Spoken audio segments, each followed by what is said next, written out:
going, everybody? Extravagant Fragrances. For those who celebrate Eid Mubarak. It's been a while. It's been quite some time since I got online and talked with y'all. I hope you all getting this live stream nice and clear. Just heading back home right now. It's a little, you know how it is on the day of Eid. Get up and get up early.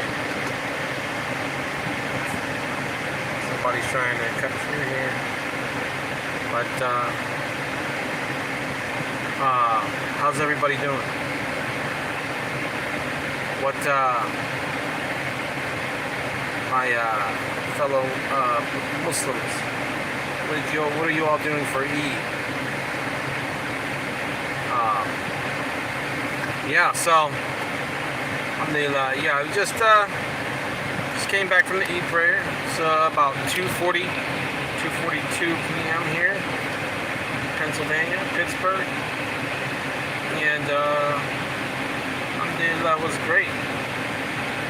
I haven't had an energy drink in a while, but you know, they had food and they had the cold cuts and donuts this morning, and I think later on they're gonna have a barbecue.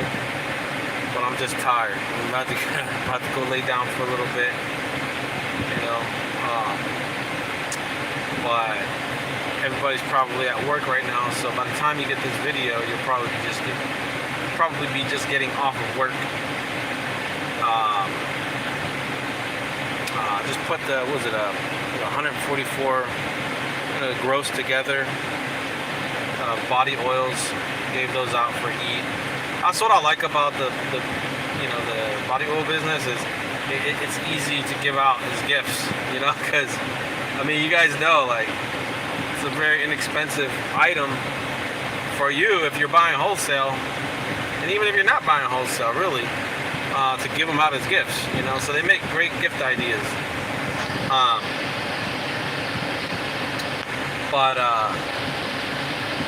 So over here driving through this area. This is like a little college town area.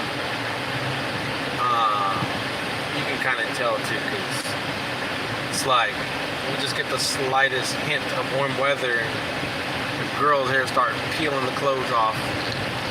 You know what I mean? And it's a nice little quiet, nice little peaceful area. Other than that, let's talk about this. Let's talk about the oils, guys. Oils. You know. Last few videos I put out. You've been following this channel for some time. You know this channel is about fragrances, but I also talk economics. I also talk about entrepreneurship. You know, and private enterprise. You know, and I want to discuss, you know, what is your game plan? You know what I mean? We see right now the way the world is going. We are experiencing inflation here in the United States, and for those of you who have been following this channel for quite some time, since the very beginning, know that Extravagant Fragrances, it was started in the last recession. It was started in the last 2008 housing crash. Okay? Because I was a personal trainer at that time. And, I mean, if you're a personal trainer, you know, that's from my experience, was one of the first things that people stop spending on. You know, I used to train a lot of school teachers for personal training, and one thing that I noticed at that time was they as soon as they would get that white slip, I think it was a white slip or yellow slip, they were all getting these yellow slips or white slips, you know, basically their employees telling them that they were being fired. So we saw a lot of layoffs at that time by the school systems there in San Diego, California. and at that point, I was like, uh-oh.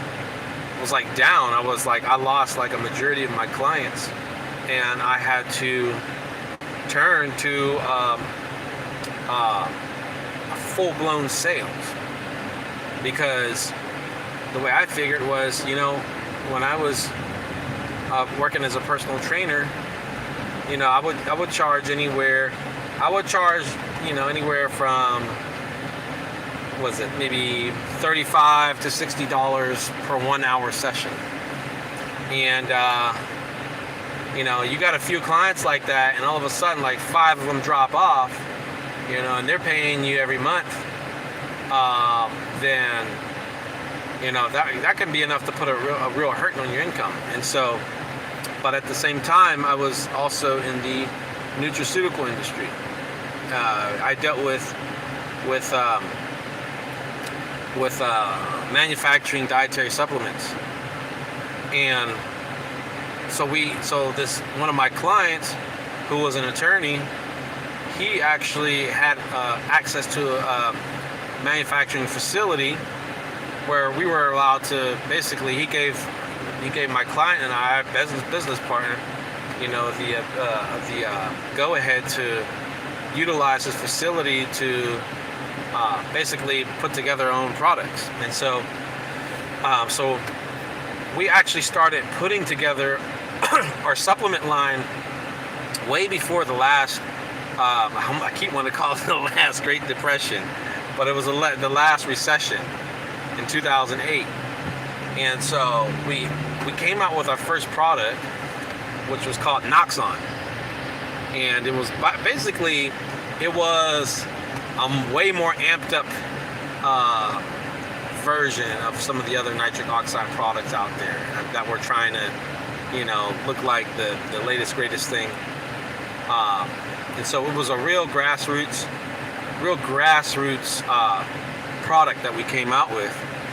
And when we first came out with that product, this stuff wasn't even in capsules. Like, it didn't have, it was a powder, and he gave me a bottle of it, and the bottle was like this little tin can with no safety seal on it. It didn't have anything, no flavor in it, and it didn't have like a professional printed, label on it. It was just straight printed off the regular label, color printer he had.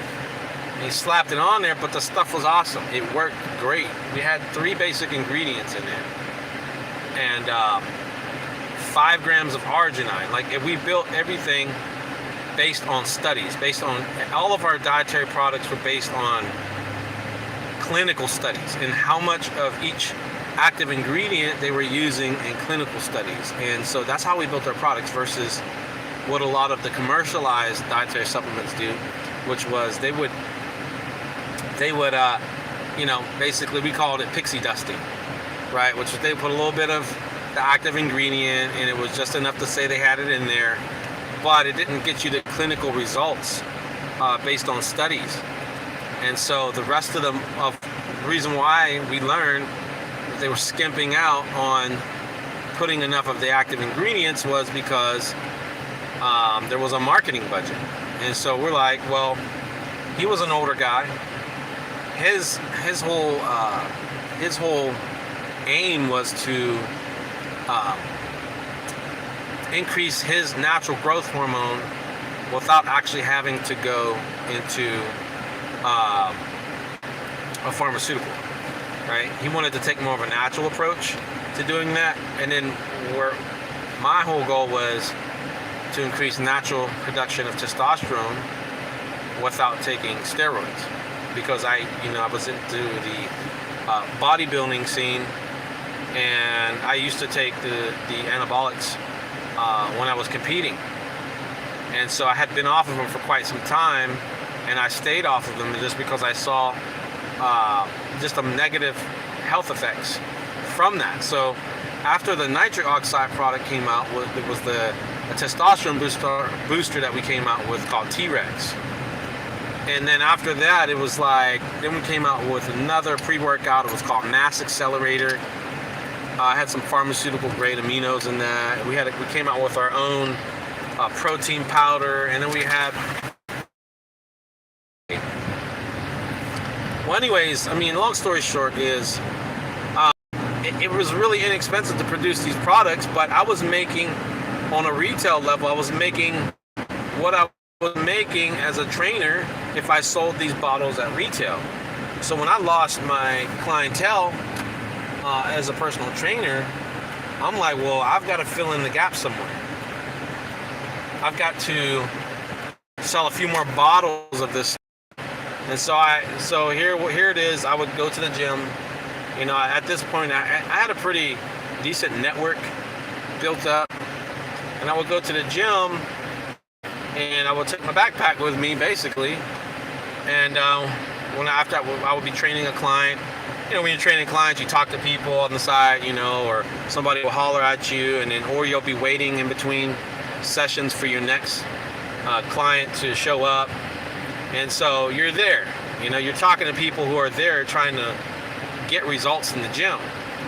And so I took a very, I guess you could say, a non-traditional approach to selling dietary supplements. I mean, it was just interesting. The whole supplement scene was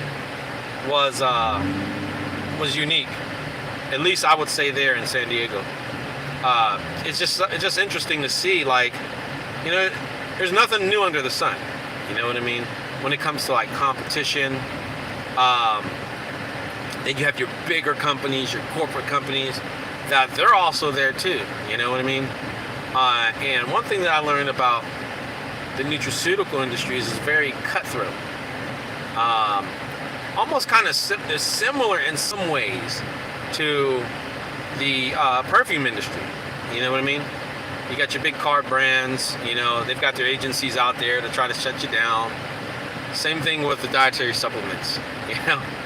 I mean, here it is, you got regular little small guys like us trying to build something grassroots from the ground up without marketing. Then you had your guys who, you know, these big investors that will come in and just throw tons of, you know, advertising behind a poor quality product, you know, and that's just how it was. That's how, you know, and so, you know, we would try to get into wholesale distributors, and I just remember the first thing they would always ask you is like, what is your budget? What's your marketing budget? So that's kind of what I've learned with perfume. It's kind of the same way. You know, I find myself having to really take the grassroots approach. You know what I mean? Because I don't have tons of marketing dollars to just throw at the wall, hoping that it sticks. You know what I mean? And so, you know, we're in a time right now where, you know, you really need to focus in on who's your target market, right? Who's your customer? Where's the low-hanging fruit that you can go and pick from, right? And also, where's your network? Where's your closest network? You know, and what I've done actually is, and this doesn't just go for business. This doesn't just go for the products that I sell, right? What I try to do is I try to create this network in every area, right? So for example, like with food, okay, I've got a network, or should I say, I'm building a network, right? I've got this neighbor who's he is from some Native American tribe, a good kid, real good kid. And I was talking to him about the gardening and stuff like that. I told him, you know, how I've got part Cherokee in my family as well, and also Blackfoot. And so we got to talking on that. And, you know, I mean, Native Americans are all about the earth. You know what I mean? It's all about getting back to the earth, planting food and growing and all of this stuff. And so he reached out to one of his, I guess one of his tribe leaders or whatever. And it turned out that they have a community garden that, you know, everybody wants to do a community guard, but nobody wants to show up, right? And so that's kind of what happened there, is they basically extended the community guard, and if I wanted to go in and start and make some things happen, you know. And so I was talking to him, well, okay, maybe the reason why it didn't work out is because the volunteers just bailed, you know. But I just think that we're at a time right now where, you know, maybe they bail because they're like, well, shoot, I'll just go to the grocery store, you know. And so I'm trying to get here in traffic. People don't like to let you in sometimes. But I don't think we're heading at that. I think we're heading in a direction where people are going to have to start to pay attention, you know. At minimum, you're going to have to pay attention knowing what is being done with your food, right? Knowing that some of the food that you eat is literally has no nutrients in it, you know, and that, you know, maybe you just don't like being sick all the time, you know. And so that's kind of the approach that I've taken. Is I've taken the same approach that I took with extravagant fragrances, and, you know, the OzFit supplement line, and started to network in the area of food.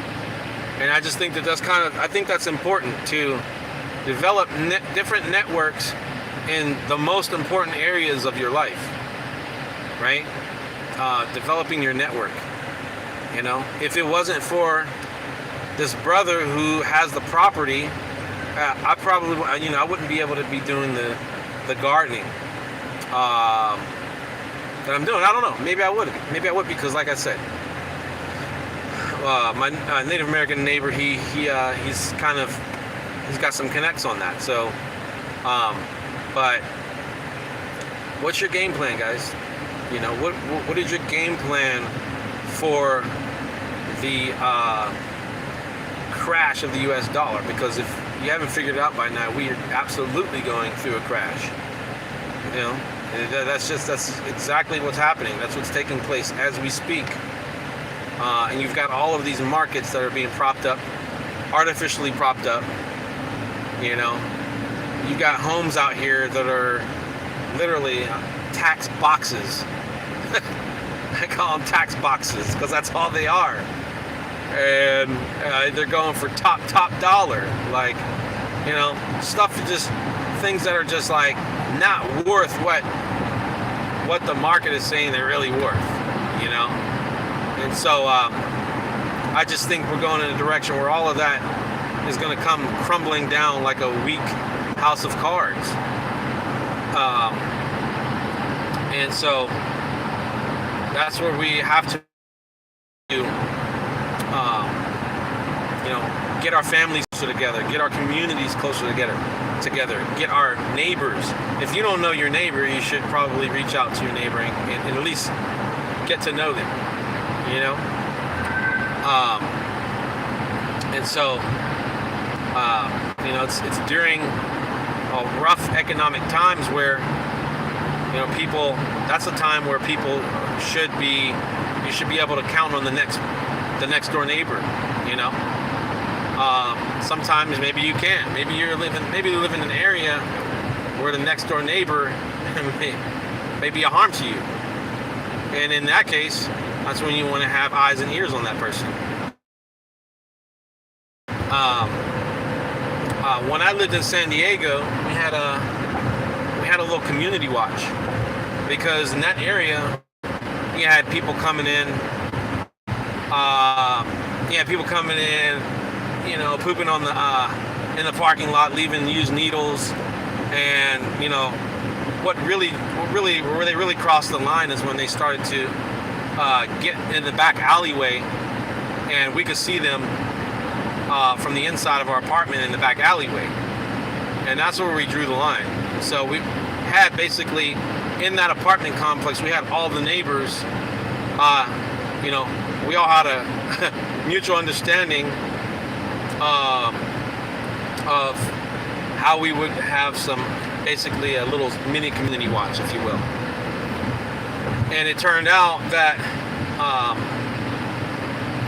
there was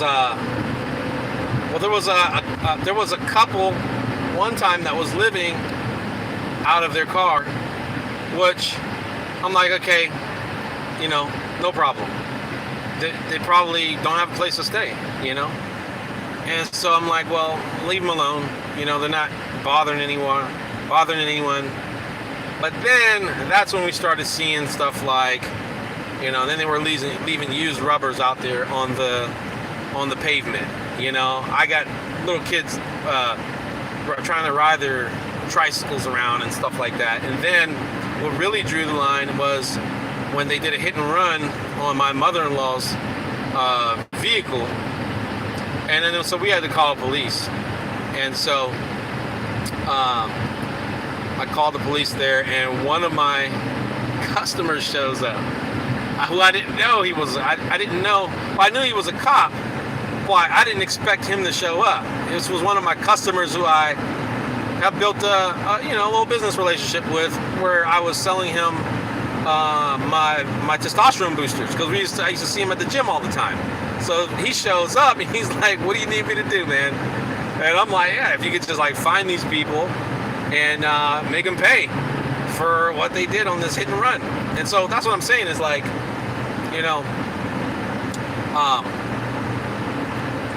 it's nice to make a buck. It's nice to sell products and make money. But I think we should really look and see that, selling products and making money it should go further than that. As one of my associates when I was in the nutraceutical industry used to say, and I saw him to be a successful business owner. And I asked him one day, I said, what is it? What is the key to success in your business? What have you found it to be?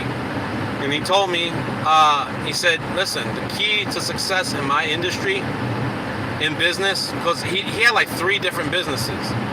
He said the key to success in this is relationship building. It's like you're building relationships. And I've seen that firsthand, how much, especially on a grassroots, small mom and pop level, it's very, very important to have those relationships. If you're the type of person that is like, you're selling your products, and you're kind of like, you're watering it down, and you're getting over on people, and you're losing sight. You don't have the we say the macro vision, right? You're not seeing long term of building long-term relationships. Well, you're gonna lose in the end. You're gonna lose because you're not gonna be able to retain customers or relationships. So now is squeeze time, guys. We got a lot of things. There's so much stuff happening by the day. It's just so hard to even keep up with everything. You have forces out there right now that are trying to snatch our kids away. Okay, you guys know what I'm talking about. And so I will say, more importantly now than ever, is the relationship building.